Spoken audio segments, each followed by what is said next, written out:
Okay, welcome you guys. Today we're going to talk about recall.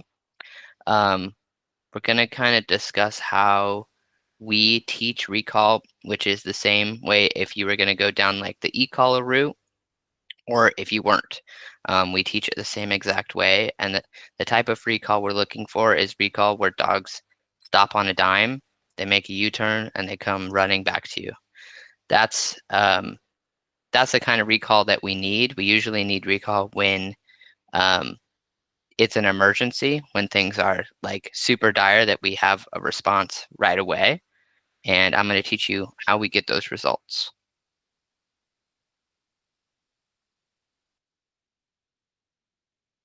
Okay, so on the agenda, we're going to talk about the importance of recall, the key principles of recall, step-by-step training process, common mistakes to avoid, advanced recall techniques, troubleshooting recall issues, continuing off-leash recall training with an e-collar, and then we'll have a Q&A at the end. Okay, so why is recall important? Is everybody familiar of what recall is? Yes. Okay, Darian says yes. Hannah, you understand what recall is? So it's Yes. the act of the dog coming back to you. They don't necessarily have to come in any specific position per se. That's not really a requirement of recall, although some people do teach it that way. So why is recall important? Safety is a big component of that. Reliable recall ensures your dog returns to you from potentially dangerous situations, like when you're near traffic, wildlife, or other hazards, like other dogs, for example, or in the presence of triggers if you have a reactive dog. It also helps prevent accidents and keeps them out of danger, or helps prevent them from getting close to danger. Freedom. Freedom is something that all dogs should experience, and most of them don't because owners don't have reliable recall. A solid recall is key to letting your dog enjoy off-leash activities in safe areas like hiking trails, um, even honestly in fenced areas, right? In Oregon, there's tons of dog parks that are like tons and tons of acres, and they technically could go off leash, but if you can't get your dog back, then that's not really a safe situation for your dog. So it's going to ensure that you can have that freedom without worrying too much about their safety or behavior. And then we have prevention. So strong recall allows you to interrupt undesirable behaviors like chasing after distractions or ignoring commands, and you can redirect their focus to get them under control. Then relationship. I think this one is huge. I'm all about building healthy relationships with our dogs and positive relationships with our dogs. And doing consistent recall training builds that positive relationship between you and your dog and reinforces trust. Your dog learns that coming back to you is always rewarding, no matter what. And we are going to go more in depth a little later on about that. Then we have generalization. So recall training can help with tons of other behaviors like loose leash walking, and staying focused in distracted areas and making it easier to manage dogs in different situations. I know the group here likes taking their dogs out and going to fun places. So recall is a really relatively easy way and thing to start implementing to help get better engagement with your dog if we're training it the right way. And then we have confidence. When you have more freedom, you have more confidence. So when your dog has that reliable recall, you have greater control in public settings. It reduces stress for both you and your dog. So you can also interact with people, other dogs, and new environments.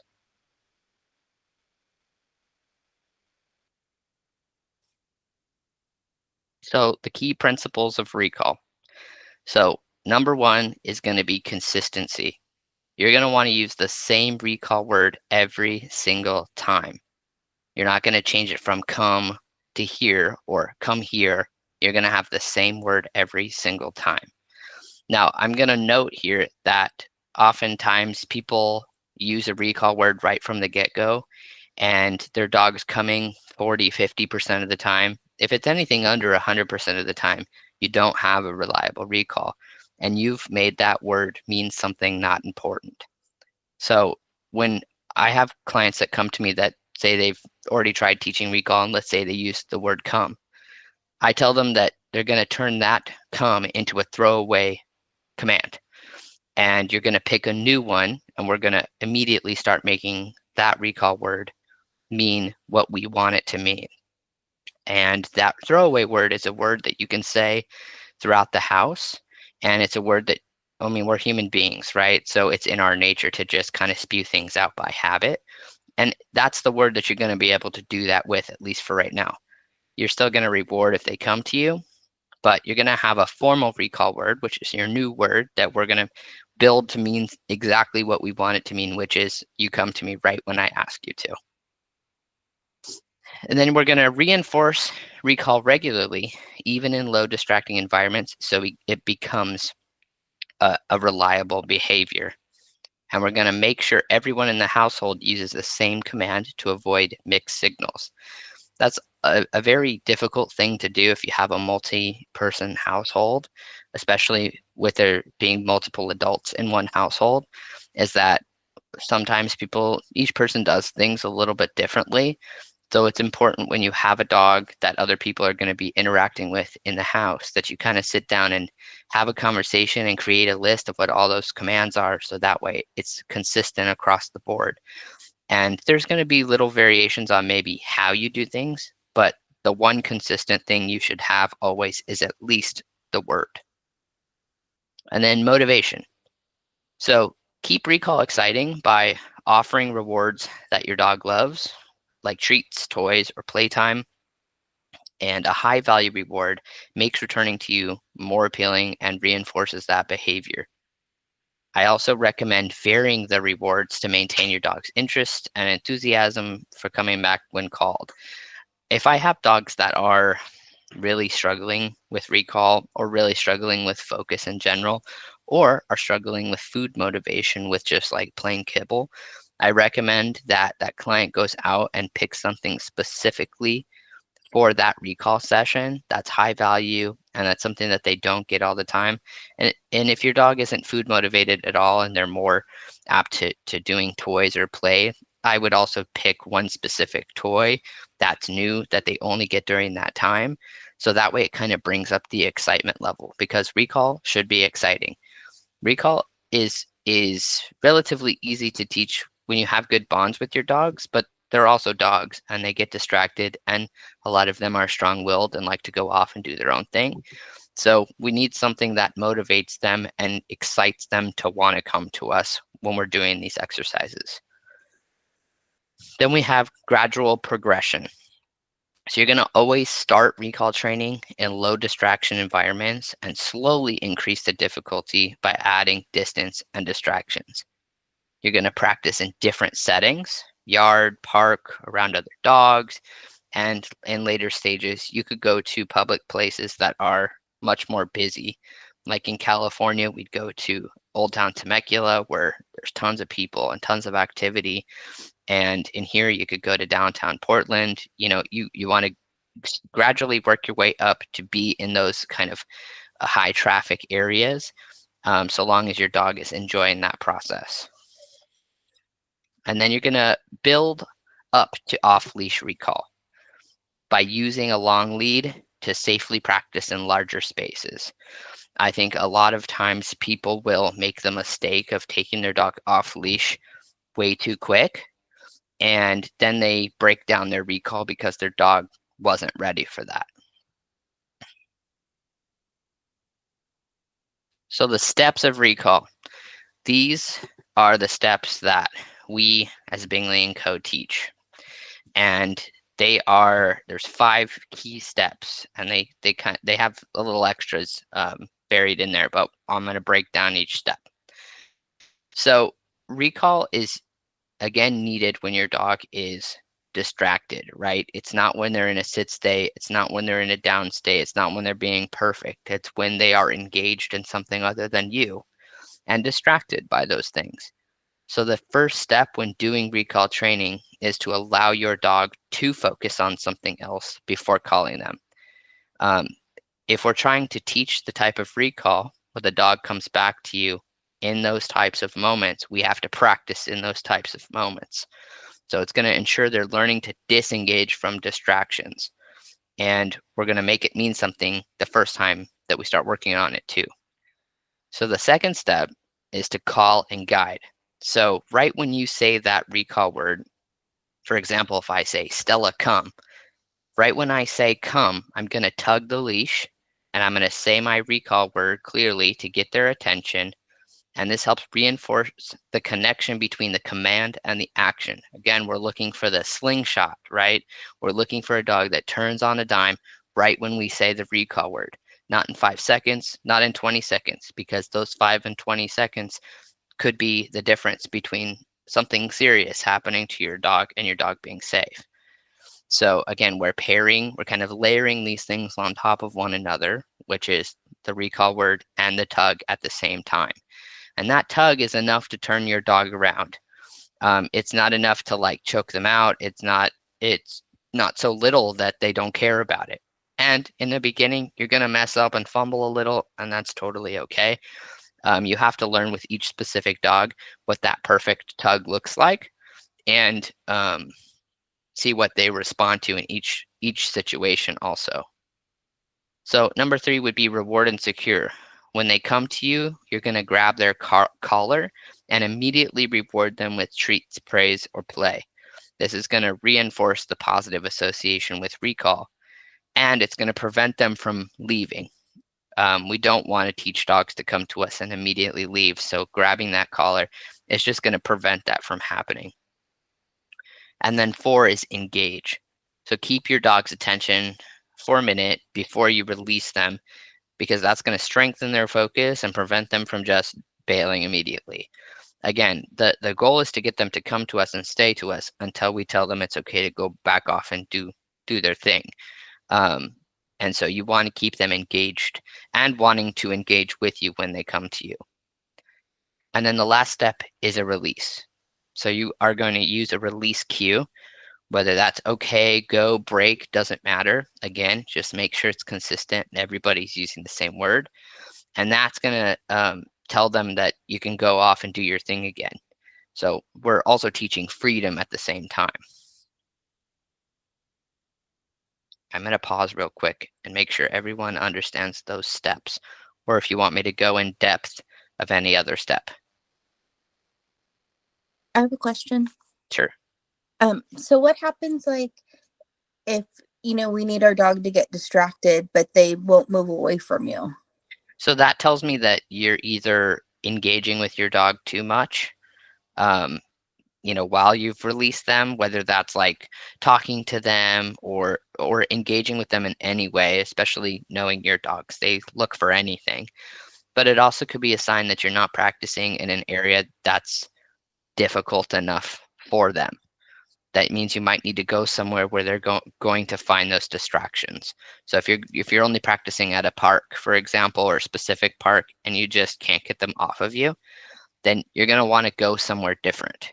Hiking trail, you go to Old Town Temecula, go somewhere where there's more traffic and more distractions. Okay. Yes, because normally I just practice it in my backyard. So That's a good place to start, but you have to gradually increase those distractions and practice this in different places in order to get that good reliable recall we're talking about. Okay, my second question is, for my release word, is it's okay to use the same release word that I use to release everything? I just say okay. Yes. As Okay. long as it's consistent. Okay. Darian, you had a question? Yeah. So I've been working on Arden's distraction and recall with distraction. Mhm. I've noticed that obviously, we're gradually going from places like from the backyard to trails to parks to more busy environments like the spectrum.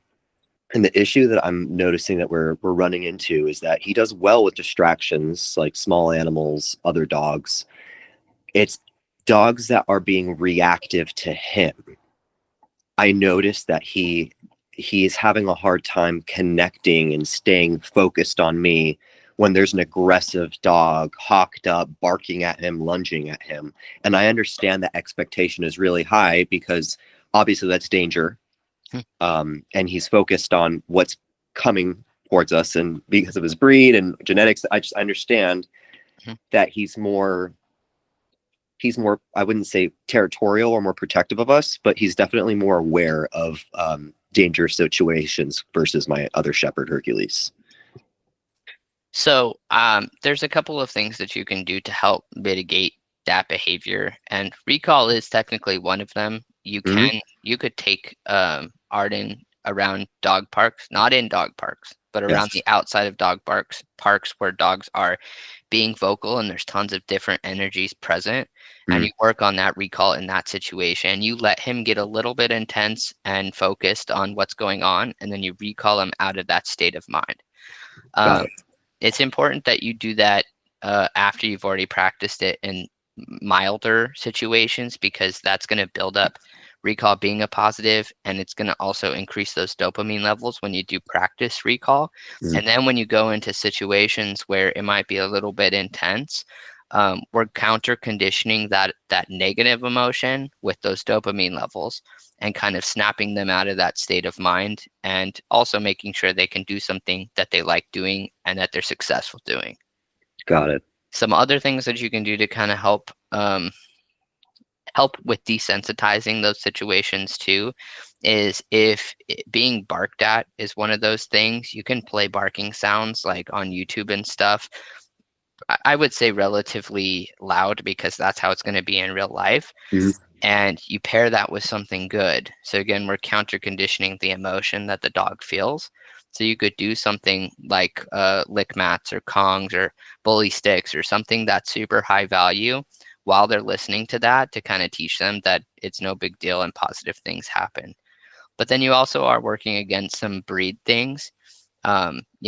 Shepherds in general are generally naturally protective, but we want to kind of identify, is it protecting out of with confidence, or is he insecure? Because an insecure dog that protects is usually one that is unpredictable in what he's actually going to do, versus a confident dog that is being protective. They know what their job is, they know when to disengage and when to stop. That's more of like the natural inclination of protection.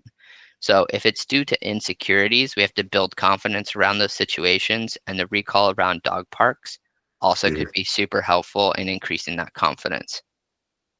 Got it. Yeah, we've been working on YouTube and stuff. That's why I would say more confident if we were to run into a reactive dog, maybe by our house. It's the consistency, and not only that, but other, and it depends on the handler of that dog too, because sometimes they're on that retractable leash and they don't lock it on time, so they come really close, and that is the situation that I noticed that we all kind of struggle with him. So yeah, I think I'm going to start taking him to the dog park, not in the dog park, but start working my way with duration, the distance in, to a more, I would say, I don't even say more energetic situation between both the dogs, because sometimes there's a lot of energies inside the dog park, and yeah, that makes sense. So that's a good idea. Thank you. If I'm working with reactive dogs or even dog aggressive dogs, which I actually do have a video clip later on about that, I often take them to dog parks that have like a big surrounding area where I can walk the entire perimeter. And I usually start by just doing laps around until my dogs become disinterested in what's going on. And sometimes that's 1 or 2 laps, and sometimes that's like 20 laps. It really depends on the dog. But the goal is in that particular situation with Arden, it's like few and far in between that it's happening. It's not a consistent or predictable situation. But when you go to a dog park, you're going there specifically to work on that behavior, and so you can have a little bit more control and consistently work on it, and watch your dog's body language and watch them come down from it, see how long it takes to get down from it. You get a lot of information when you do those types of exercises. Got it. Perfect. Thank you. Yeah, Jill. Okay, so you know how you were talking about going to the dog park? Now, is that something like I would take Daisy to go to the dog park to practice that? But Mhm. is there something that like a step I should do before I take her? I would say that there's not necessarily a step before, but it's how close you get to that dog park would be your first step. So going to Heroes Dog Park is a great park to practice. You're just going to start super far away from the park Like on the because grassy part, right? yep. Okay, that's And what you could start at the very closest part to the street and slowly work your way closer to the dog park. And that might not happen in one session. It might not happen in 5 sessions. okay. You have to go kind of based on your dog's pace when it comes to that particular situation. Okay. Thank you. Okay, I'm going to move on. Okay, we're going to talk about freedom walks, and I'm also going to give you an example of the steps of recall in a video. A freedom walk is how you're going to start every single recall session, and that's essentially like you're going to hook the long lead up to them when you get to whatever location it is you're going to practice on, and you're immediately going to release them into their environment. You're not going to loose leash walk. You're not going to anything. You're going to allow them to be excited, and you're going to utilize that to work on your recall. So you get out of the car, you immediately release them, and then you're going to essentially follow them around, making sure that that leash doesn't get tight or you're not pulling on it at all. You're going to kind of trot with them and just let them get super engaged. If your dog's immediately engaged in the environment, you could probably start by doing that for 5 minutes. If your dog is kind of hesitant or nervous or anxious at first, maybe do that 10 to 15 minutes. And again, you're going to ignore them. You're not going to ask anything of them. You're just going to follow them around within reason. So I say within reason because if your dog is running towards another dog, obviously we're going to try to prevent that. I try to prevent that by just like using kissy sounds and their name or even treats to kind of get them away from that situation rather than using the leash, because we're trying to make the leash mean something specific in this exercise, and that can be confusing for them. So this is a freedom walk. This is a dog we trained named Maverick. This is just, he did do e-collar off-leash training amongst many other things. But this is just an example of what that looks like. We just let him go off. I promise the camera stabilizes after that. And we just let him sniff. You see that the leash is, I'm making sure that it doesn't get stuck on anything. I'm keeping it super slack. And he's just, as we're playing follow the leader, essentially. You can see he was a little advanced at this point, so you can see that he's kind of looking and checking in. But he's often having fun, which is essentially the goal of this, is allowing them to have more freedom. Okay, now I'm gonna show you an example of these steps of recall. This is Modi. He did a board and train with us, and he learned a recall with a heel. So you're gonna see it's just slightly different than what we talked about, but I'm gonna play that for you. And let me know if you guys can't hear the audio on this one. Modi, come. Yes. Why? Could you hear the audio? Okay, I'm gonna play it one more time. Yes, we Oops, I can hear went the too far. audio. Modi, come. Yes. So Modi was a super insecure dog. He was really nervous, borderline reactive around other dogs, and just was a super little dog, right? He acted like a little dog.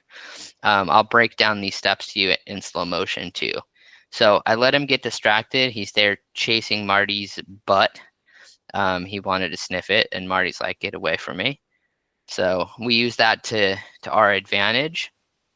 And you can see that Modi is actively running away from us, which is a great time to practice recall. You want your dog not focused at all on you. when you do that tug and when you call them, you want them to be super engaged in something. So he gets super engaged, and you're going to see that that leash is going to tug in just a second. And he immediately whips around, and he's happy, right? You got to trot all the way to the other side. And then you'll see he goes past me. He was in more advanced stages at this point too. So he goes past and turns around because he knew he was supposed to get into that heel position. And then he got rewarded right in the position that he was supposed to. Now, if we were talking about the very beginning stages, I would have met him with grabbing his leash, tons of engagement, but he was past that stage. If you have dogs that are a little bit nervous to come to you or a little unsure, you can also trot backwards a little bit, just a couple of steps. That can be super inviting and want dogs to come into your space. I gave him another treat here for staying and not immediately running off.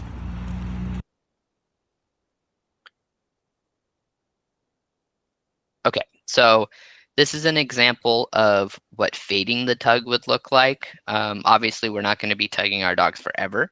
The goal is to get rid of that at some point. I'm going to tell you it's going to be a long time before you get rid of the tug.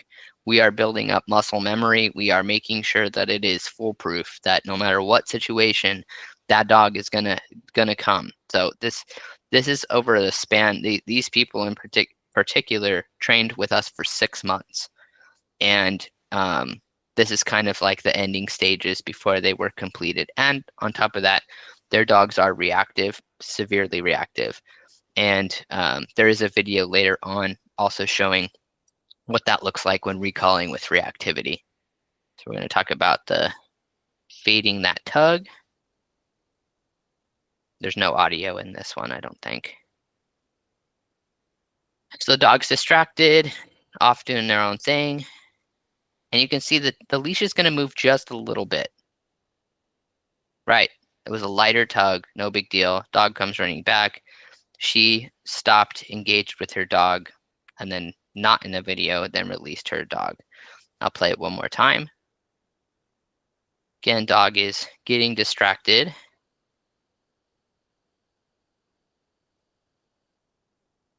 And you're going to see that that leash just moves just a little bit, not a ton. And the dog knows that it's immediately got to turn around and start running back.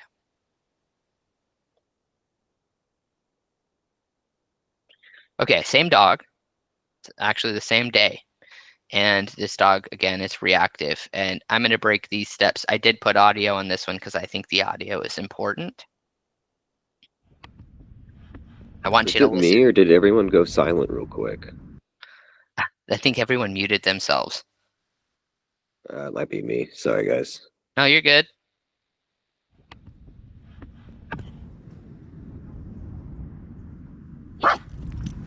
Ooh, that was perfect. Good. So you just kind of... Okay, so you guys heard that, right? Did you hear that bark? Yes. Okay, I'm going to go back.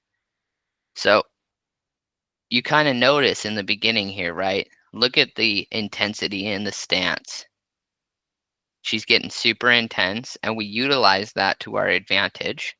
And she was just about to react because it was building up inside her, just kind of behind the scenes. There's like a pathway right behind where I was standing and recording, and a dog was starting to walk closer on that path, and you can kind of see her following that. And the owner knew that it was time. Honestly, she could have done it maybe 30 seconds even earlier, and we would have avoided the vocalness. But right here, she barks, and she uses that moment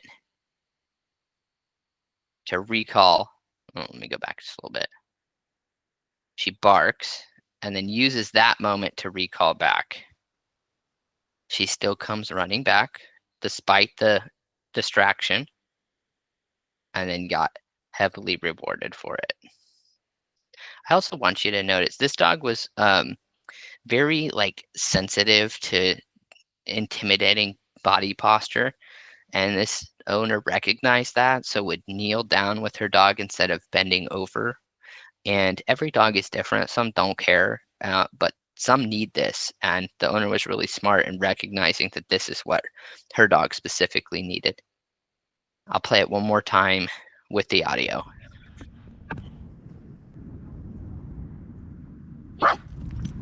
Ooh, that was perfect. Good. So you just kind of... Okay, again, could have done it maybe 10 seconds earlier. You would have avoided the bark, but not a bad situation to also practice, right? A dog actually in the middle of reacting and recalling them out of that situation. Although you are sort of playing with fire in that situation also, because you are dealing with is that distraction too much? Is it too intense for them? There's a lot of unknowns in that situation, but we knew with this dog specifically that it was a moment that we knew we could recall out of. Okay, so this is a aggressive dog, and this dog was very confident and would absolutely do damage to a dog if given the opportunity.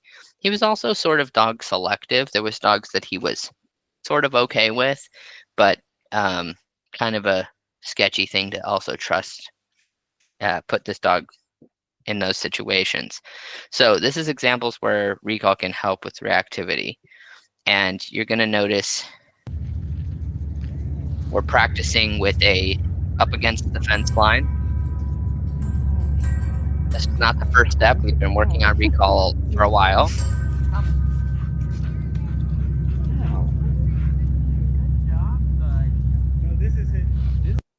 Okay, I'm going to play that one more time. I'm going to break down where something didn't necessarily go wrong, but it is a common thing to happen when you're working with reactive or aggressive dogs with this recall process. And we'll talk about how to mitigate that also. So I let him go up, he's sniffing, and you can see how his body language starts to change, high tail. Then he's getting a little intense as the other dog's getting closer. And he gets a little jumpy, and I use that moment to recall him out of. Oops. Yes, Darian. Okay.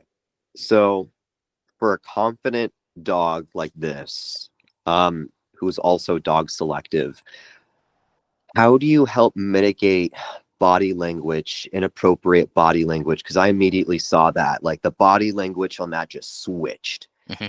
And we have a dog that's very similar to this. It's a hard situation. This dog in particular does have a traumatic background, but instead of becoming insecure, he just became like super protective of himself and was like, okay, mess with me again and see what happens. But Okay, it's not like that like here. Okay, Yeah. it's a little different. In terms of like teaching more appropriate body language, I don't want to say it's impossible to do, but it's really it would be trying to teach somebody to not be themselves, essentially. Got it. Because every person, every dog is a little bit different. You have dogs that are super sociable, and dogs that are introverts, dogs that are extroverts, dogs that don't understand boundaries, dogs that just kind of flee situations. And if you kind of notice that in puppyhood, like young puppyhood, that these behaviors are happening, you can sort of mitigate it. But again, it's kind of it could dwindle down to breed. It could dwindle down to how they were whelped, and it could just be their personality at the end of the day. I would say when you're looking for, if you have a dog selective dog, and you do want them to have the ability to interact with other dogs, you have the difficult job of finding a dog that matches their energy, but not so much to where it becomes so intense that it also like could lead to a fight. So for example, a dog like this is Kyoto. A dog like Kyoto couldn't be with another dog that was just like him. He would have to be matched with a dog that's more on the submissive side, that would kind of flee the situation or just give him space and respect that. It's a dog that really doesn't like feel the need to be macho and challenge any other dog. If I were to put a dog just like him and hope that they'd be friends, it would 100% end in an altercation because they would just feed off of one another, and eventually they would try to challenge and test one another. Okay. All right. I forget sometimes that just like how we are people selective, they can be dog selective, and they feed off of each other's energy. So that's a really good reminder. Thank you. Mm-hmm. Thank you. Yeah, of course. I'm going to talk about real quick about where there's a common issue in this video. So you'll notice that when I tug, let me get to it. So I tug and he flips around to go back. And this is honestly this kind of dwindles down to I've practiced it a bunch of times and I know exactly what I need to do in those moments. You might not have 100% success when you try to do this yourself at first. But once you kind of feel what you need to do and practice a bunch, it becomes a lot easier. But I saw him go back and immediately then started to reel him in. I did not give him the opportunity to go back and engage because that's not what I asked for.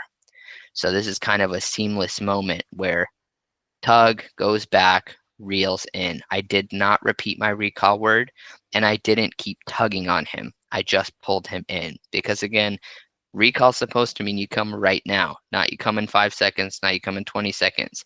And you could see it. If the fence wasn't there, that 5 seconds could make a huge difference in that situation.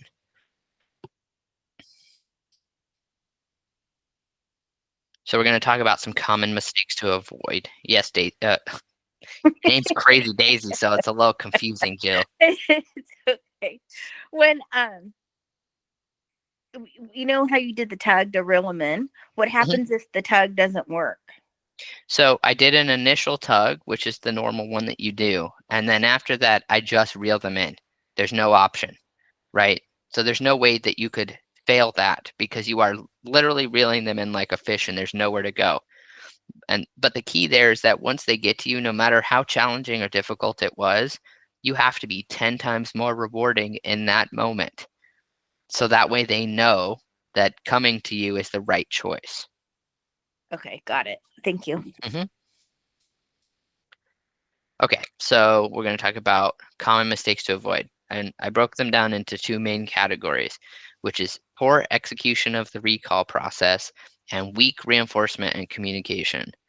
So with poor execution of the recall process, if you say the recall word a bunch of times and don't ensure the follow through, you're essentially just making recall mean nothing. Or if you say come, come, come, and they finally come on the 3rd one, you've then taught that they don't need to come to you until the 3rd time you say that recall word.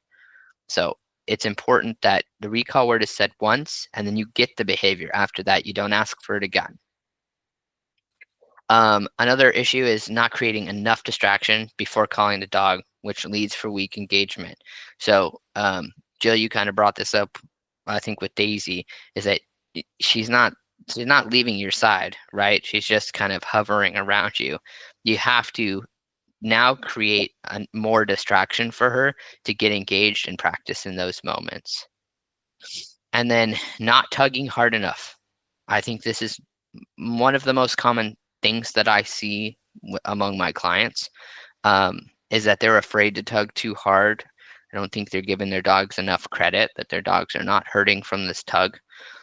Most of the time when we're doing recall work, we're not using prong collars or anything like that. We're using something like a martingale or even a slip lead attached to a long line.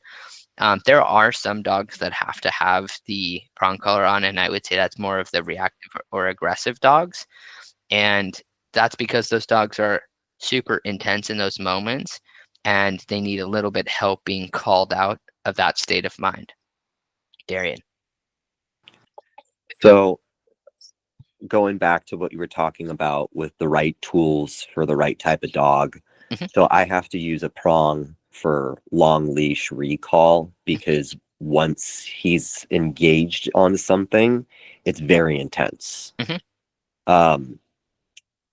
But I've noticed that even though I'm trying to find a happy medium between the pressure that I need to utilize for the proper recall, I'm noticing that he starts becoming timid of the tools.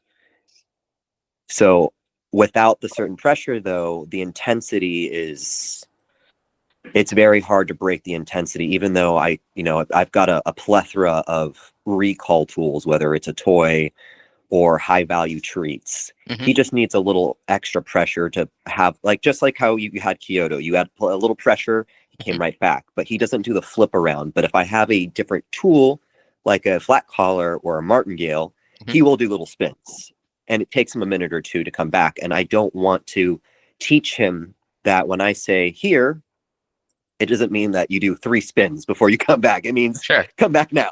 Sure.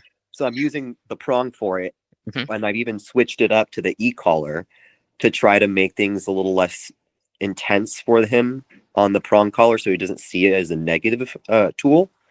How should I mitigate that then? So when you say that he's kind of becoming reserved with the tool, what kind of physical response are you seeing or emotional response are you seeing with him with that particular tool? So I go downstairs and I line the boys up and I tell them all to come here. They all come downstairs. I put all their tools on. Herc goes on his Hermie. Atlas goes on his martingale. And then when I put the Hermspringer on Arden, he does like squinty eyes, ears pinned back. Okay. And Have he you kind of, tried putting other collars on him, and does he have the same type? yes, everything, even down to his vest. Even though that every time we put the vest on, we go skateboarding, and he loves skateboarding. And every time he puts on a vest, it means that we're doing something fun. So I'm like, okay, well, it's not just that tool. So I see that he's very timid on things going over him, Hmm. but he doesn't mind his raincoat, which goes Interesting. completely all over him. So I'm like, okay, it's not everything I put on you. But he also does that with, um, we put a jersey on him once, and he kind of went down. I was like, it's okay. So I like made it a positive event. So I brought treats out. We went slow. But if I go slow, then I notice that he goes ears pinned back. But if I treat it like it's a no big deal thing, his ears go back. He gets a little squinty eye, but he doesn't like power down. So I'm Mhm. just trying to figure out, is it the tool or that I'm using for recall, or is it the pressure I'm putting on it for the recall, or is it just him acting weird with things being put on him? Because he can be handled. He goes to the vet. Sorry, Mhm. yeah, just so This you get an idea. this sounds like body sensitivity to me or head shyness. Mm, It doesn't sound like it has anything to do with recall. It has to do with reservations of having something going over them. mhm, And I know there might be, you mentioned the raincoat isn't an issue, and he might just show something differently in that moment. But mhm. if more often than not you're seeing reservation when putting things on your dog, it's likely due to head shyness. Got it. And head shyness doesn't, like, a lot of people think that when they see a dog that's been head shied, the dog's been beat or the dog's been abused, Yeah, and they're like, oh my God. yeah, yeah. But that's totally not it. You know Okay. how, like, some people don't like hugs, they don't like handshakes? Mm, It's kind of the same thing. It kind of makes us like kind of retract a little bit, but it's not really practical for a dog to feel like that when we do have to put tools on them. So when we work with dogs that have issues like that, we have to do a lot of counter conditioning of how they feel about that. And that usually requires that you have specific training sessions working on that versus just working on it when you need it. So if you're only working on it when you have to put the collar on and you're about to go somewhere, it's not consistent enough to actually see a difference in behavior and make progress. You're going to set aside 5-10 minutes of teaching him to put his head through a collar, for example, or yeah. teaching him to put his head through his jacket himself, and you not physically putting something over him or clipping something around his neck.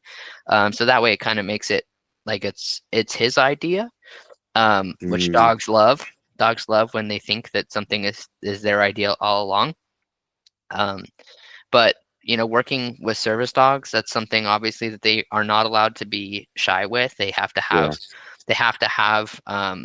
jackets on and vests on and harnesses on. Yeah. And so if we see dogs that are showing huge reservations with that, we kind of go back to basics and Mm, we have individual training sessions, 5-ish minutes a day, of teaching them to just put their head through different tools, even tools if you don't use them, just something.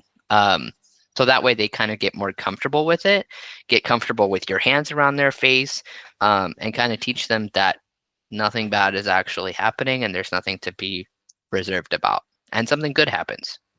Got it. So I don't think it's the tool. I think it's him being sensitive and Got it. him kind of just having reservations around having things kind of go towards him like that. Got it. Okay. Thank you. So they're not tugging hard enough. Again, super common thing that I see happening when I'm teaching clients to do recall is that they're worried that they're gonna like break their dog's spirit or they're gonna damage their relationship, and you're not. You're not gonna have any issues with that. As long as you're not like choking your dog out, which I would say I've never seen that. So most people aren't apt to do that naturally. But there is kind of like this awkward stage in the beginning where you're figuring out what's too little and what's too much. And the tug is enough to flip them around and kind of slingshot them towards you. You're not dragging them to you, but it shouldn't be so little that they just kind of like look at the leash and they're like, okay, this doesn't mean anything. And then forgetting to grab the collar. Also a huge missed step is that the dog gets to them, which I understand there's a lot of steps to recall. So there are often times where you forget a step, and again, in the beginning, totally normal and okay. But you want to make sure that you grab that collar and offer that engagement, because you want to teach your dog that they don't just come to you and immediately bail. Honestly, that's one of the worst recalls that you could have, is a dog that comes to you and immediately bails to go back to what they're doing, and then releasing too quickly without offering engagement. So that just makes the dog anticipate the release. So when they get to you, they're just like chomping at the bit to just bail. Chill. I forgot about the grab the collar. Can you go over that again? So the grab the collar is, I'll go back to the steps so you can see them. You're going to see number 3, reward and secure. So when they come to you, you're going to grab their collar and immediately reward them with whatever it is you use to reward your dog. That's going to teach them, right, that they have to stay when they get to you, not that they come to you and then immediately go. It's more of a prevention, really, so that way there's no opportunity for them to start building that habit, because that habit is hard to break. Did that answer your question? Yes, thank you. Okay.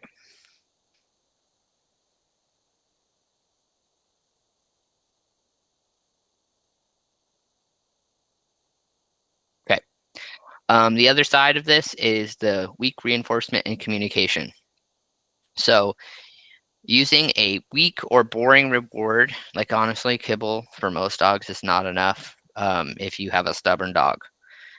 It makes recall just less exciting, because remember, we're calling them out of something they want to do or something they're excited with.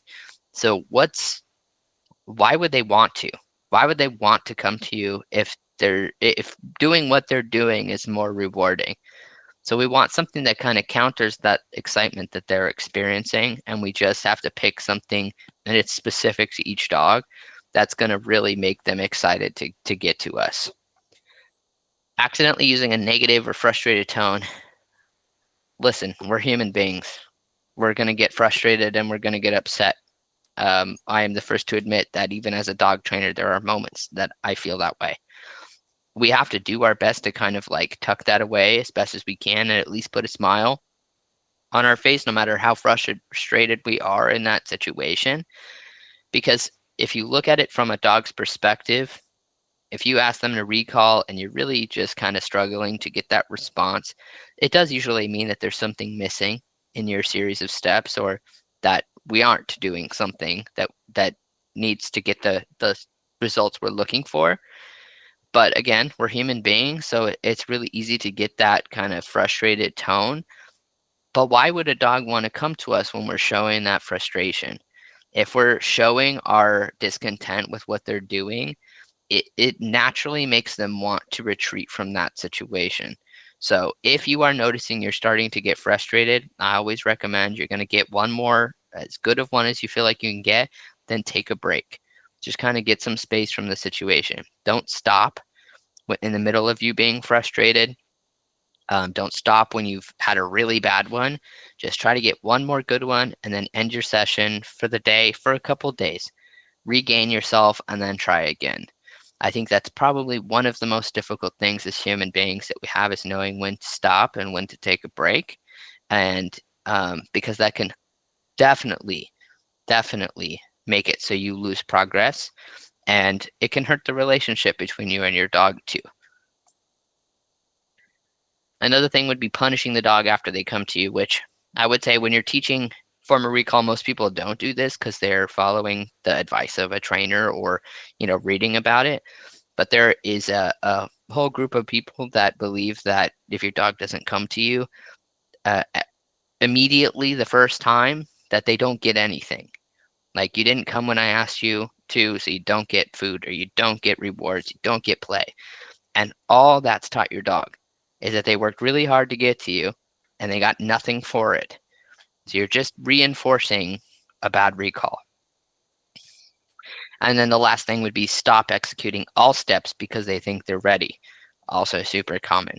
They think that their dog's doing really good, so they stop doing the tug.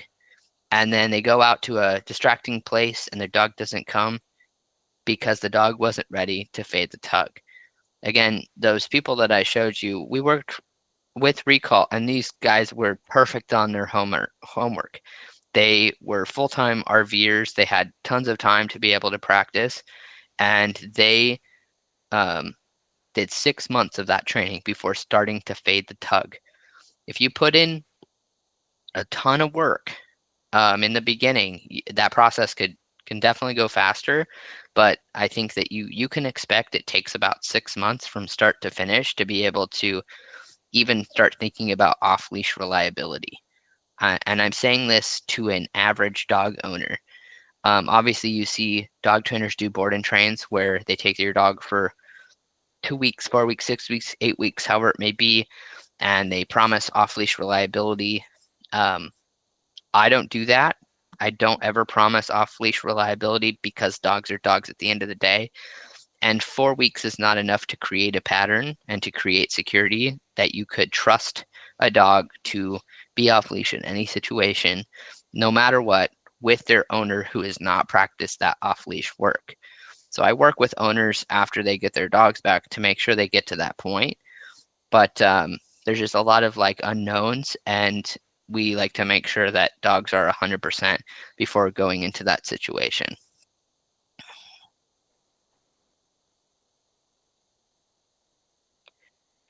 Okay, so we're going to talk about advanced recall techniques. So this is when you've practiced in your low distracting areas already, and you're excellent, right? Low distracting areas are typically like your yard or a place where your dog is super comfortable and not crazy distracted when they go there. So advanced recall techniques would be adding distance and distractions. So you would gradually increase the distance before calling your dog, and you would practice in different environments like parks or busy streets near other dogs. Again, every dog's recall journey is a little bit different. I say as many places and situations you can practice in that you should do. Using a long line for freedom. So we are obviously using a long line when we practice this. There are some dogs that we start using regular leashes, depending on how distracted they really are. But generally speaking, I usually tell clients to start off on a 10-foot leash when they're first practicing recall, and then graduate from that to 20 to 30. Honestly, anything over 30 is really, really hard to manage. You can ask Jill. Jill one time I think she bought a 50-foot lead or maybe 75-foot lead, and she was all tangled up in it. Don't get the 50-foot lead. Yeah. It's a lot of leash. It's a lot of leash. It's a lot to manage. So if your dog can't do recall on a 20 or 30-foot line or even a 10-foot line, you're not ready to go to anything bigger than that. And yes, Darian. So unfortunately, I'm at the point where I've got 30 feet down, 20 feet down. We've got a 60-foot leash right now for recall. And it's because I just, unless it's an like enclosed area where I know nothing's going to be around, I do not trust. I just don't trust it because 100%. I unfortunately with Hercules, I felt way more confident. We did it at a beach. It was during COVID. There was no one around anyways. With Arden, it's been a different scenario where it's a lot busier. I go to areas where I know that it's completely illegal to be off leash unless you're doing service dog work, and I've got them on a 60-foot lead. But how do you, between that step and finally going off leash, like what is the best way to mitigate that? Like, how do you get to that point? Yeah, because I've got the obviously my invisible leash, which is the e-collar. I've got slapped out on him, but is there a step in between before linking him off? I guess I just have a little anxiety than taking him off leash, even though I know I've got an e-collar and a tool to bring him back, and he's got a strong recall now. For sure. It's just I can't control the environment around me, so unless I know for a fact that I could control his intensity when it comes to a really reactive dog, I just don't trust him. Is there a step between, I guess, actually taking him off leash, doing that, fixing, the intensity with a really reactive dog, working outside dog parks, and then actually unclipping him? So when we're looking at finally like doing off leash work, we don't ever actually do it in an off leash area to start. We do it in a secure area. Yeah. Just to make sure that the dog is 100% ready. And the way that we kind of determine we're ready to try that is if 100% of the time they come back on the recall word. And I mean 100% of the time. I don't mean, and when there's no tug needed anymore. So if you're on a 60-foot long line and you're able to recall on a verbal, right? No tug, no, really not much is needed from you. That's typically the time that you know that your dog is ready to start the off leash process, which would be going into somewhere secure and practicing in that situation. Now, if you go into that off leash area that's secured and you practice that recall and the dog doesn't come the first time, anytime, then you're not ready for off leash work. Then you would go back to the drawing board and you would try to look for the holes in that situation on why didn't he come to me? Was the distraction too much? Was he too far away from me? And then you would practice those situations more on leash before then trying again to do off leash work.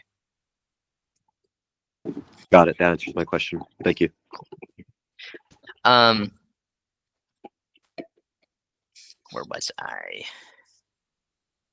Okay, you're going to reward heavily when your dog responds from greater distances. So like if you go the 60 feet or 100 feet and your dog comes to you and it's seamless, you're going to give that dog the biggest jackpot of their entire life because that's a big deal. It's a really difficult challenge for a lot of dogs that are learning recall kind of in later stages of their life. And when I say later, I literally mean 6 months or above because there are ways to teach your dog to like never run off in puppyhood.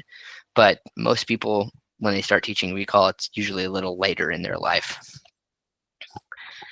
Introduce variable rewards. So this would be when you are perfect, right? Perfect at recall, off-leash recall. Your dog comes every single time. You have no issues with getting them back to you. Then you could start mixing up how often you're rewarding your dog. So that way you don't have to reward them every time. I mean, I'm big on rewarding your dog in general. I think that they deserve to be paid for the hard work that they do. We like being paid for the jobs that we do.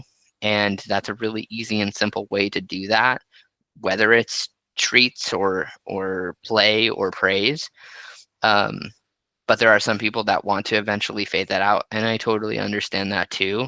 And that would be the process in doing that. Is waiting until your dog is 100% off-leash trained and practiced in off-leash situations for a while. And then I would start just randomizing when I gave that reward and occasionally offering a jackpot reward, which is just like multiple treats or a big play session and just super hyping them up. So that way they kind of like, they look for those moments and they're always anticipating when that's going to be. So it still makes them excited to come to you. And then incorporate an e-collar for off-leash reliability. I am going to talk a little bit about this too, on how to appropriately introduce an e-collar to off-leash work and to recall. And in 2 weeks, I'm going to have an entire Wag Wisdom on e-collars. Not necessarily specifically recall or the recall we're going to go over, but like just across the board, like some myths about them, truths about them, what they are, how they can be implemented safely, and also the different types of trainers that use them. So when you're incorporating the e-collar off-leash reliability, you only introduce that after properly conditioning to ensure positive association with the tool. And you do that for quite a while before you actually start using it. And then you make sure you talk to your trainer about how to properly integrate the collar, because there are times where e-collars can, if not implemented properly, can actually make you go backwards. If your timing's not good, or if you haven't properly conditioned that e-collar to mean something. I've seen it where people have started to use them for recall and their dog bails because they don't understand what the e-collar means. So just make sure that you're doing it the right way and that you're implementing all the steps necessary to make sure that it works the way it's supposed to work. And then practicing real life scenarios.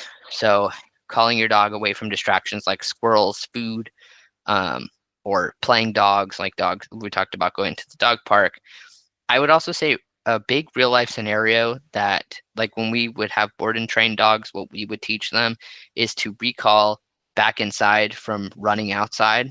So dogs that are at a risk to run outside and just bail out the front door, out the back door. We'd kind of set them up in that situation. We'd let them do that and recall them back in, both front yard and backyard. And then you also want to train in some unpredictable situations to build that automatic recall response. I say this by also making sure that you're safe. So don't train in dangerous situations where there's tons of off-leash dogs and you have no idea how that situation is going to play. It doesn't mean you can't go to places like dog beaches often have areas where dogs are going to run off leash. That's like super advanced, though. Your dog is 100% perfect off leash trained because you don't want to bring a leash into those situations that you would then start to go into in practice in those. I'm going to show you this video. This is Maverick also. So again, he was e-collar trained.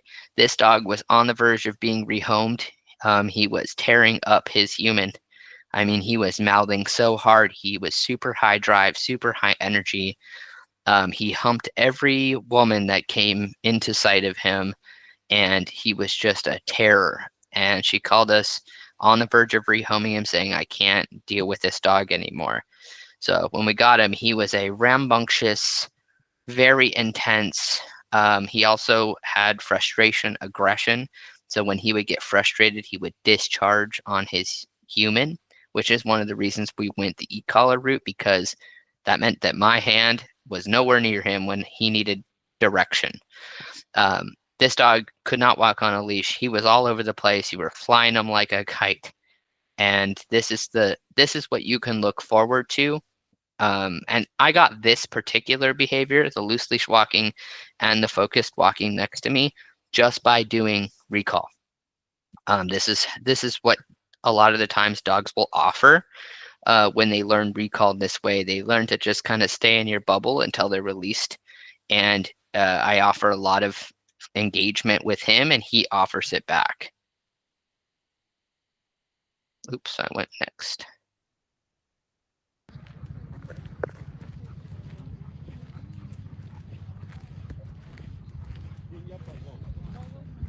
Dogs on either side of us. I'm not actually using the e-collar. The e-collar's in my hand, but I'm not using it. I should have muted myself. Oops. So that is something that you have to look forward to when you do like e-collar training, for example, is that a dog that's happy, neutral, and engaged. Okay, Now we're going to do troubleshooting recall issues, which is something that Jill's asked about a couple of times. You have dogs that will ignore the recall cue altogether. So you want to make sure that they're truly distracted before calling them. Use a leash or a long line to guide them in. Don't practice recall like randomly in your house with them off leash until you are 100% ready to have them off leash. You also might need to increase your reward value to make coming to you more exciting. There's some people that use kibble and relatively their dog is cool with getting kibble as a reward. But if you're struggling with recall and you just feel like the reward is not enough, you just got to up that reward a little bit. A dog that comes slowly or hesitates. So you have to do a lot of this, right? You have to use the enthusiastic tone, and doing that trot backwards can also encourage them to want to run to you. You want to be really, really encouraging and motivating when you're working on recall. Yes, Darian. Okay. I've never had this. Arden is a very intense dog. When I do recall, how do you get him not to, like, he flies at me like a bullet and he doesn't slow down. So he uses me as the stopping point physically. And I've got, mobility issues. So it's kind of hard to calm him down when I say, Arden, For sure. keep him here. I get kind of scared when I see this, 70-pound dog running at me full speed. And he uses me sometime as a stopping point. He body slams me and then he just lays down. There are two ways that you can help mitigate that. And one of them would be you have to kind of be prepared to, for lack of a better term, catch your dog. So that means that you're going to reach out and be prepared to reward them a little bit farther away from you before they run into you. Got it. And then another thing you could do is teach a recall into a heel. So that would be a dog that already knows relative recall, so they're already coming to you. But then you're going to start to kind of like that video with Modi, where he goes just a little bit past you, turns around, and then gets rewarded at your side. I don't train that from the get-go, though, because we're already asking a ton of a dog to come to us. So that's why I say you make sure your dog has excellent recall first. And then you can start you teach a heel on the side, and then you combine those things together. Got it. Okay. So enthusiastic tone and movement encourages speed with your dog. Obviously, there are some dogs that don't need help with speed, like Arden. And you also can counter that with your body language and your tone. So if your dog is super excitable to come to you, you're just going to make yourself a little bit more neutral and not hype them up a ton when they get to you, because there are some dogs that feed off of that energy and make them too intense. So you kind of counter their emotion with something opposite. Reward faster recalls with higher value treats or play. Again, this is for dogs that are hesitant, not for dogs that are already quick. And avoid calling your dog for negative experiences. This is super common. Again, we're human beings, right? So I'm sure that even if you told me today that you don't do this, I guarantee you have done it. You call your dog in a come for things that are negative. You tell them, come for a bath, come to end play, come to stop doing something fun that they're doing, and you say it. And pretty soon that starts to create an association that come means all this fun is ending, or that I have to go do something that I don't love doing. This is kind of where your throwaway recall comes, right? So if you're saying this recall word right now and it doesn't mean something, it doesn't mean recall 100% of the time, it's now your throwaway word. It's something that you're literally just going to use it in these situations. Again, you're still going to reward if they come to you, but it's just a word that's just like an informal recall, right? It's something that doesn't mean you have to come every time per se, even if we would like it to. We've already ruined that word. So that's when you start implementing your new recall word and making it mean what you want it to mean right from the get-go. And then you have dogs that stop short or run past you. There are dogs that'll run over to you and then they just keep going. They don't actually stop to you. And there's also dogs that might stop halfway through. So this is why it's super important to grab the collar before rewarding to reinforce the staying close to us. And also practice calling your dog into a sit upon arrival. You can do this. These are some ways to help mitigate that. Again, I usually don't recommend doing the positions until your dog knows recall 100% of the time. If your dog stops short, that's why you are on a leash. You're going to pull them into you. You're going to reel them in like a fish. Don't repeat your recall word. And once they get to you, you're going to be 10 times more rewarding than you would if they had just come to you. Because again, we're trying to make it mean something good. And we can do that by motivating them with the things that they like. Then we have dog only comes when they feel like it. You can see this pug on the right? This dog was, he was a little bit of a challenge for this person. And I am going to play that video for you after I go through these. This dog definitely only came when he felt like it. And there were holes in what she was doing. This was an elderly woman who was not able to complete these steps foolproof 100% of the time. And it shows in your dog's behavior. Thankfully, it didn't matter a whole lot to her, but you'll be able to see where things kind of went wrong.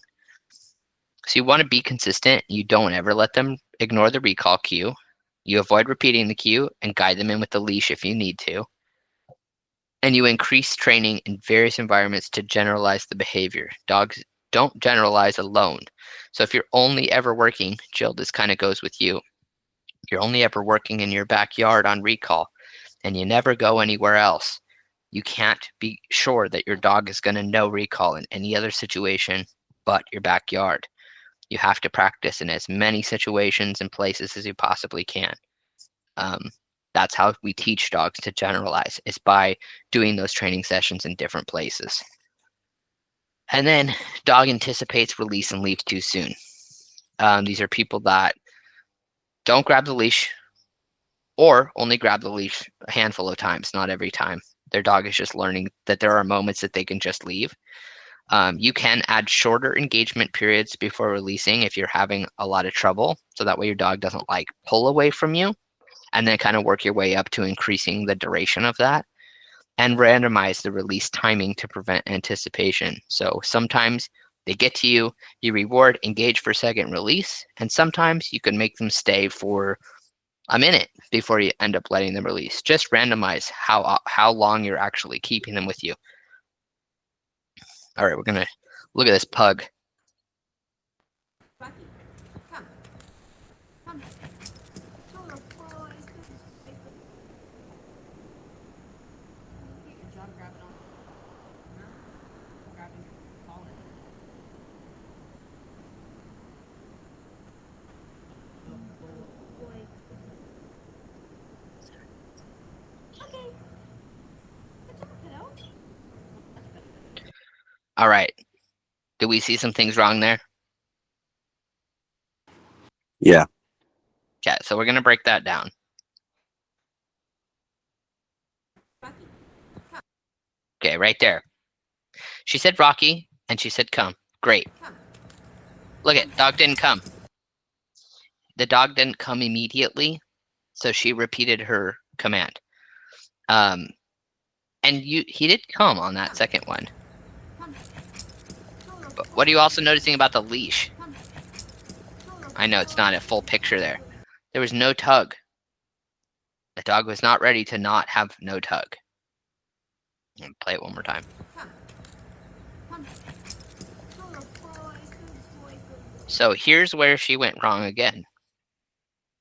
I'm gonna rag on her a little bit, but I will give her some credit also. Okay, so dog comes to her, and this dog immediately gets bombarded with hands. Now, this lady is trying to grab the collar, and she's got a little dog. Little dogs are way more sensitive to this type of intimidating body posture. But this dog did not like his head touched, and you could tell that immediately. He loved his back touched, his butt touched, all of that. He did not like his head being touched, and this woman immediately went to do that because that's just what she liked to do. So she did grab the collar, which is good. Great. She did a fantastic job at that, doing her best. And then Rachel had to remind her, do you have treats in your pocket? So there was a long time in between that dog getting there and getting something it actually enjoyed. We're going on 4 or 5 seconds. Now that doesn't seem like a lot in relativity to like time, but it is when you're waiting for a reward.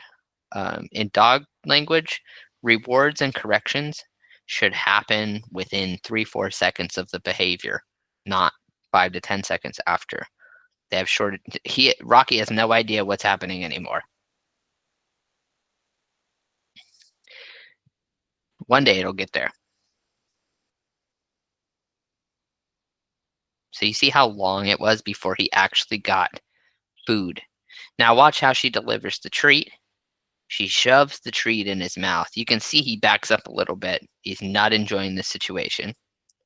Then she immediately rubs his face. This dog is going like this. He's saying, I'm not having a good time. And he's also lip licking. You can kind of catch it right there at the end. So then she stands up and she completely forgets to release the dog. So before he released himself, Rachel said okay. And then Rocky got up and got released. So you guys see all the things that went wrong there? Yeah. So we have no tug, double recall word, intimidating posture, lack of food. Pretty much everything that could go wrong went wrong, except for the leash grab. Again, she did great on the leash grab.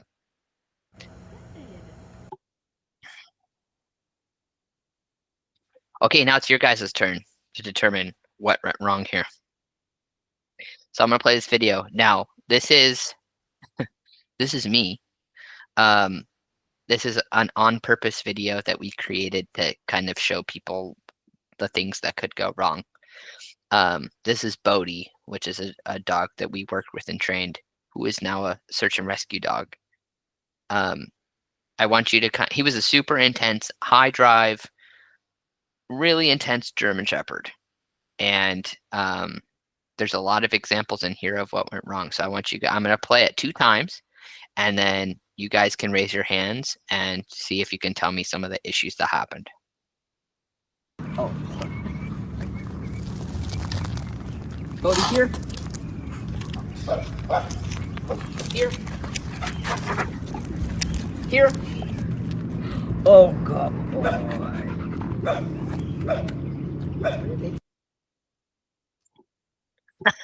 I think that, Jill was first on that one. Okay, Jill, name one thing. Repeating here. That's a good one. That's a big one. Okay, Darian, you got another one besides that? Marking your recall was way lagged. Mm-hmm. Yeah, Hannah, you got one too? Yeah, he didn't come like immediately. It was like 3 times you had to repeat it before he actually came. This And you dog wandered. had no idea what I was asking him to do. Okay, I'm gonna play it one more time. Oh.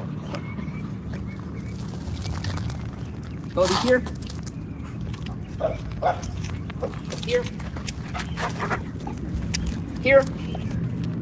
Oh, God. Okay, Jill, you were first there. The tug wasn't strong enough the first time. Beautiful. That is a good one. Okay, Darian. The tug also wasn't consistent. You should have been pulling every time you said here to reinforce your recall. Okay, Hannah, you have any more before I go to the next? Okay. So I repeated recall so many times. So many times. And you could see no matter how many times I said it, it didn't make it mean anything better.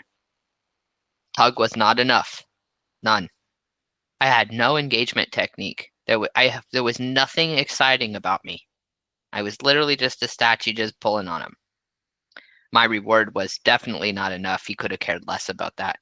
This dog in particular thrived with toys, and I used food, and I used basic food. And I didn't reel in after the recall word.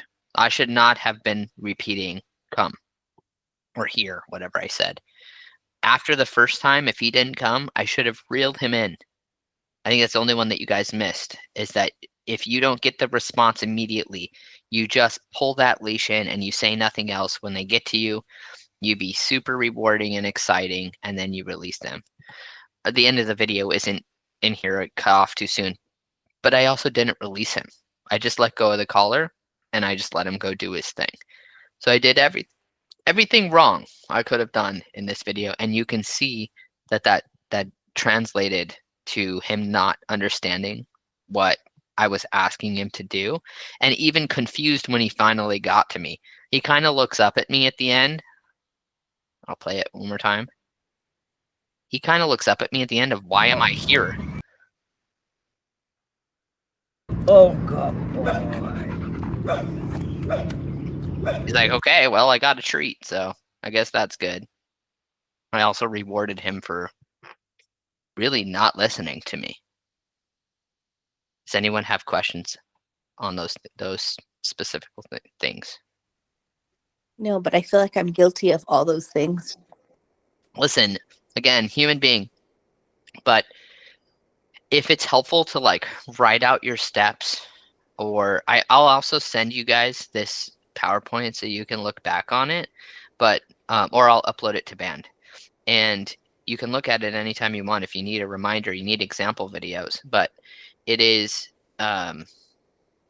it's really hard to do, but you have to do your best to kind of check yourself and realize if my dog's not coming to me, or if something's going wrong, whatever. Honestly, you're teaching your dog, there's usually something missing in what you're doing that you could change to get a different result. This is really helpful because I see a lot of things that I wasn't doing. There's so many steps to it. Again, once you learn the steps, it's usually pretty simple, but yeah, it's a lot of things to kind of think about in the moment, a lot of multitasking. I would say, like, just read the steps over and over again. You could watch the videos and kind of look from like a third-party perspective on what that looks like, and that can also be super helpful. And you can record yourself doing that and kind of compare it to what you should be doing. Okay, so now there's just one quick little slide about e-collars. Again, I'll go more in depth about e-collars in a couple weeks when I do the other one. But I did want to touch base on it because I do think it's a really big thing with recall. So the benefits of e-collar recall is it allows reliable off-leash freedom in various environments, and it reinforces recall at greater distances, even around distractions. Again, this is assuming that we've made it mean what we need it to mean. It provides clear and consistent communication with your dog. There's no variations of the e-collar. The stim feels the exact same every single time that you use it. So it is an easy way to stay consistent, even with other people. You could pass the remote to somebody else and you should have the same response. And it strengthens recall reliability for safety and control. Why professional guidance matters. Obviously, anybody can go and pick up an e-collar. I do think that this is the most abused tool that exists in the dog training world, and it's really just lack of understanding its purpose and how it works and how to implement it. A lot of people just get them and they slap them on their dog and they think that the dog magically understands what that means, but that's not how it works. And it often just ends up confusing dogs or shutting them down, or even sometimes making behavioral problems worse or creating them.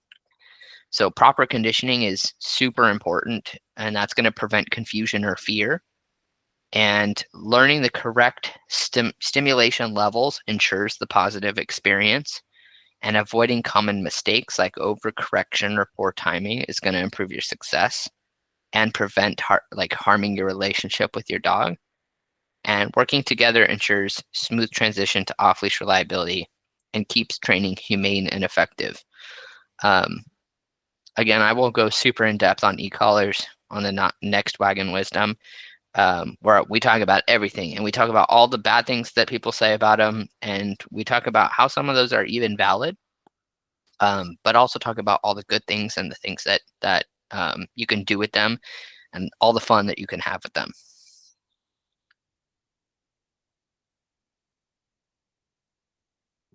All right, questions and answers. Who has questions about anything we went over today? Hannah. So with Mo's recall, we've been having a huge issue with the neighbor's cows. And when I do recall her, I've been recalling her when she hits the end of the leash. Is there a problem with that? And is there anything I can do to work with these cows being a big issue for her with recall in general? When she hits the end of the leash, and does she come back to you 100% of the time? I would say more like 70 to 80% of the time. She's gotten a lot better, but she will, like, as soon as she's released, immediately rush to the end of the leash. Okay. So this tells me that you are probably working too close to the cows to start.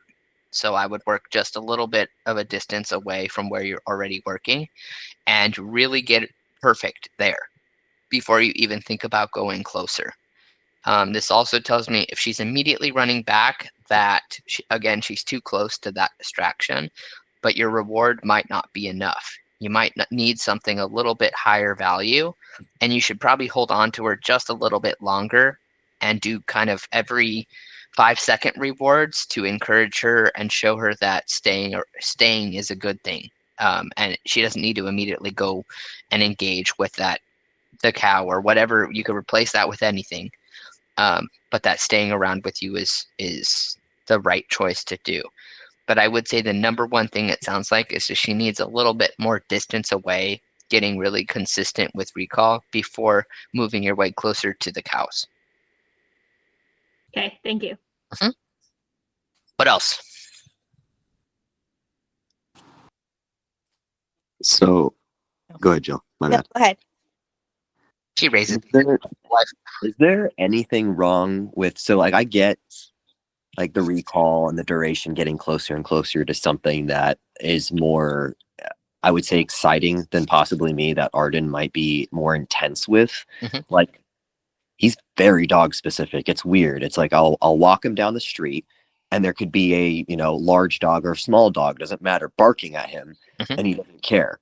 But the moment that dog gets within his bubble, his boundary, like, he becomes very intense as well. And it's really hard to get him to recall at that point. Is there anything that we could do to help identify what that boundary is so I could start working on the duration level?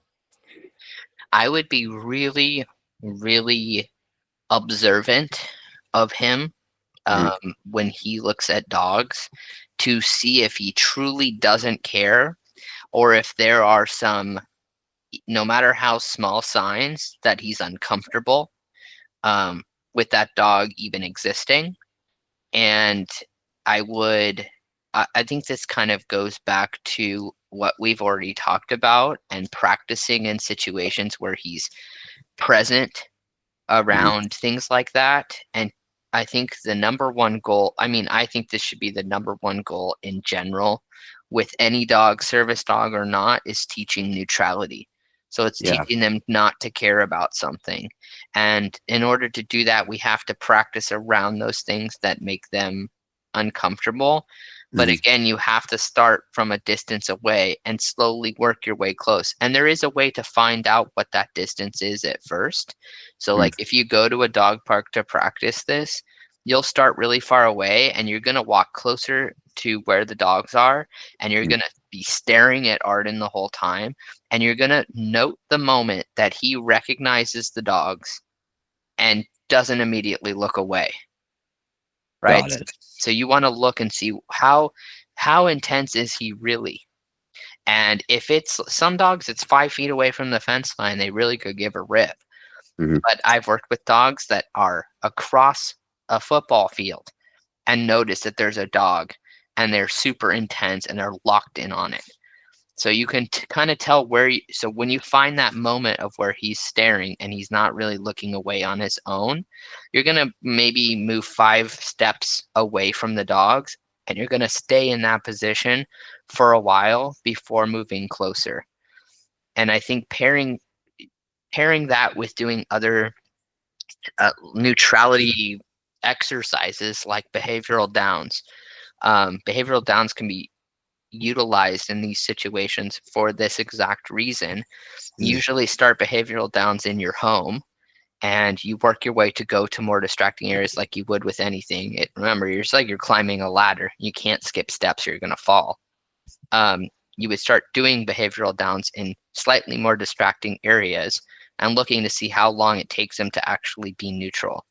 And until if you go to a new place and he's neutral immediately or neutral within the first 5 minutes, you know you're kind of ready to go to the next more exciting situation. If it's taking him 10 minutes plus to be neutral, you're going to hover there until you get down to that 5-minute maximum. And doing all of those exercises collectively throughout your training sessions, it doesn't mean you have to do them every day, but if you can, flip-flop what you do every day and maybe leave a day or two where you're doing not something, so he has some off days, you'll see it trickle down in other aspects of his life where things might have been intense before, to where you'll see he doesn't care anymore. And that could be in the situation where the dog comes into his bubble or a dog is barking at him, because we've taught him to be neutral in those situations. Got it. Jill. Well, we do the grab the collar. Does it matter if they're standing, sitting? We just grab it when they come. Correct. We're not asking for any behavior except for a recall when we're teaching recall. Again, you can pair some level of obedience after they already know recall, whether that's a heel or a sit or a down. I used to train it that way. I don't train it like that anymore. I just require the dog to come to me and kind of stay in my bubble, and that's it. I don't require sits or downs or any level of obedience, because they've already worked pretty hard to get to me by themselves. So again, you could implement something fun like the heel that I did with Modi, but it's not like a requirement when you're working on recall. Yep. Any other questions? Will there be any other webinars for like in-home training? Like dogs that are a little more territorial of their home. So on Band, every couple of weeks, I put like a little survey of things that people can choose what I talk about.